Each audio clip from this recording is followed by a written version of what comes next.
வணக்கம். நான் உங்க இருமதி பந்தலராஜா. அப்பா வந்து ஒரு தீவிரமான உடன்பிறப்பு. எம்ஜிஆர் ரசிகர். அதனால எம்ஜிஆர் வந்து திமுகல இருந்தப்ப எம்ஜிஆருக்காக திமுகல சேர்ந்தவரு. எம்ஜிஆர் மாதிரியே சோத்தாங்கையில வாட்சி கட்டுவாரு. எம்ஜிஆர் வந்து திமுகலேருந்து விலகி போனதுக்கு அப்புறமும் திமுகவிலேயே நிலைச்சு நின்னாரு. போன எலெக்ஷன் வரைக்கும் திமுகவுக்கு தான் ஓட்டு போட்டாரு. திமுகவை பத்தி ஏதாவது சொன்னோம் அப்படின்னா கோவம் வந்துடும். அந்த அளவுக்கு ஒரு தீவிரமான ஊபி. சரியா? எந்த அளவுக்கு தீவிரமான ஊபினா, ஒரு போட்டோ ஃப்ரேம் அடிச்சா கூட அதுல வந்து கருப்பு சிவப்பு இருக்கும். அந்த போட்டோ ஃப்ரேம்ல அந்த பார்டர் இருக்கு இல்லையா, அதுல கருப்பு சிவப்பு இருக்கும். என்னோட சின்ன வயசு போட்டோ நிறைய போட்டோ பாத்தீங்கன்னா கருப்பு சிவப்பு பார்டர்ல தான் இருக்கும். எங்க ஃபேமிலி போட்டோ எல்லாமே கருப்பு சிவப்பு பார்டர்ல தான் இருக்கும். அப்படிப்பட்ட ஒரு தீவிரமான ஊபி.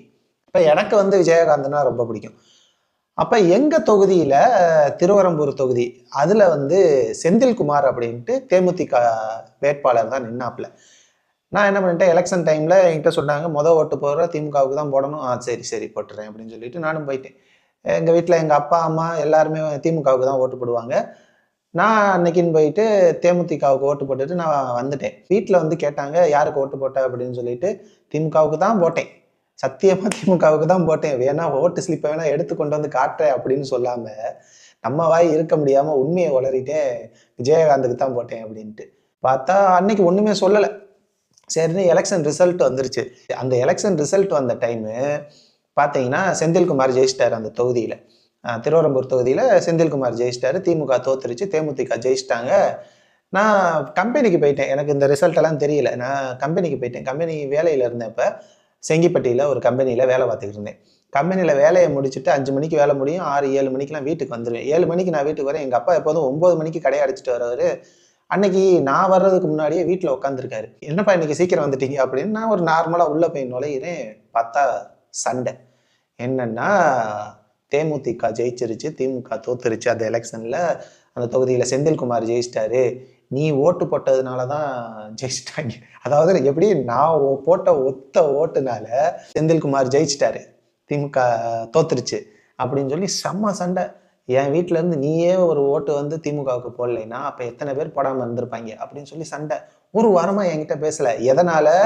நான் போடாத அந்த ஒத்த ஓட்டுனாலதான் என் தொகுதியில வந்து திமுக தோத்துருச்சு, தேமுதிக ஜெயிச்சிருச்சு, ஜெயலலிதா வந்து சிஎம் ஆயிருச்சு, கருணாநிதி வந்து எதிர்கட்சிக்கு தலைவராக கூட ஆகலை. அப்படி ஒரு நிலைமை ஆயிப்போச்சு அப்படின்ட்டு நினைச்சுட்டாங்க போல. ஒரு வாரமா என் கூட பேச்சுவார்த்தையே இல்லை. இதை எதுக்காக சொல்றேன்? அப்புறமேட்டு நானே போயிட்டு சரி இனிமே நான் திமுகவுக்கே ஓட்டு போடுறேன் அப்படின்னு சொல்லி பேசி சமாதானப்படுத்தி அப்புறம் நான் பேசினேன். அதுக்கப்புறம் சில எலெக்ஷன் வந்துச்சு. அப்புறம் நான் தாமரைக்கு போட்டேன், ஏடிஎம்கேக்கு போட்டேன், நாம் தமிழருக்கு கூட போட்டேன். ஆனா யாருக்கு போட்டாலும் வீட்டுல வந்து யாருக்குப்பா போட்ட அப்படின்னு கேட்டா திமுகவுக்கு தான் போட்டேன் அப்படின்னு சொல்லிடுவேன்.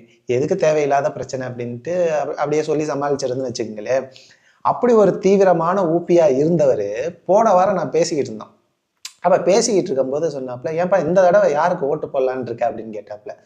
ஆஹா, நம்ம பாட்டுக்கு ஏதாவது சொல்லி மறுபடியும் ஏதாவது பிரச்சனை வருமே அப்படின்னு சொல்லிட்டு நான் வந்து இல்லப்பா எப்போதும் திமுகவுக்கு தானே போடுறது, இந்த தடவை திமுகவுக்கே போட்டுருவோம் அப்படின்னு சொன்னேன். ஆஹா, இந்த தடவை விஜய்க்கு போடுவோம் அப்படின்னு.